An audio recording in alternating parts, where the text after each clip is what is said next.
There are places and moments in America where this nation's destiny has been decided. Many are sites of war: Concord and Lexington, Appomattox, Gettysburg. Others are sites that symbolize the daring of America's character: Independence Hall and Seneca Falls, Kitty Hawk and Cape Canaveral. Selma is such a place. In one afternoon 50 years ago, so much of our turbulent history,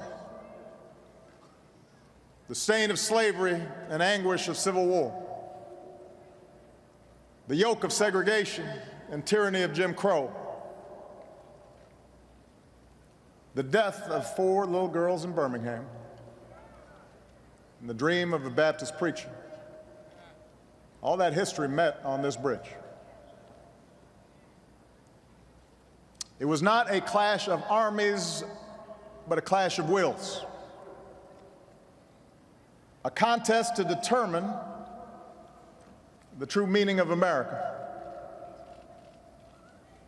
And because of men and women like John Lewis, Joseph Lowry, Hosea Williams, Amelia Bunton, Diane Nash, Ralph Abernathy, C.T. Vivian, Andrew Young, Fred Shuttlesworth, Dr. Martin Luther King Jr., so many others, the idea of a just America, and a fair America, an inclusive America, and a generous America,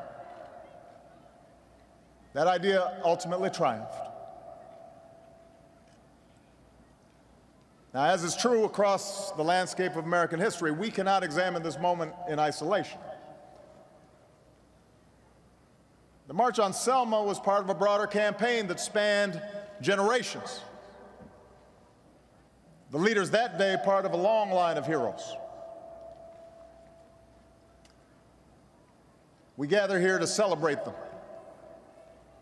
We gather here to honor the courage of ordinary Americans willing to endure billy clubs and the chastening rod, tear gas and the trampling hoof, men and women who, despite the gush of blood and splintered bone, would stay true to their North Star and keep marching towards justice.